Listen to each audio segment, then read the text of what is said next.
বিকালবেলার duty. অনেক গরম পড়তেছে। ঘরে একটা ইঁদুর থাকলে যে কত ক্ষতি করে এটা আমি বুঝতে পারি। কোথায় থেকে আগে ছিল না, হঠাৎ করে আজকে কয়েক দিন ধরে দেখতেছি ইঁদুর, ছোট বাচ্চা অনেকগুলো চলে আসছে। এখন ইঁদুর ধরার কলের মধ্যে একটা দড়ি ধরে মারতেছে। মারি না, এগুলো ডাইরেক্ট ডাস্টবিনে, ওই যে বড় একটা ডাস্টবিন আছে ওইটাতে নিয়ে পালাই। আল্লাহ, আস্তে আস্তে করে সব পরিবর্তন হতে যাচ্ছে।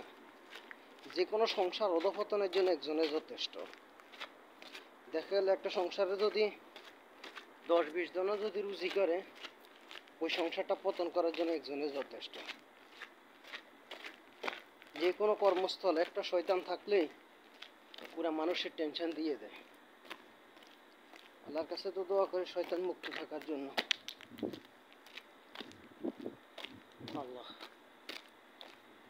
ঠান্ডা পানি 2 গ্লাস খাইলাম, চা খাইলাম একটু রিল্যাক্স হওয়ার জন্য। গরম আসলে একদিক দিয়ে ভালো আছে, অ্যালার্জি থেকে সমস্যাটা হয় না।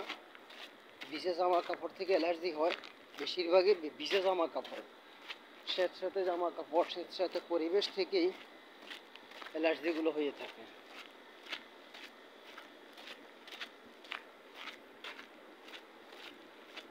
এখন গরমের দিনে একটা জিনিস সুবিধা আছে, জামা কাপড়গুলো সবসময় শুকনো থাকে। পানি খাইছি তো পেটের ভিতরে এখন পানি আওয়াজ করতে আছে।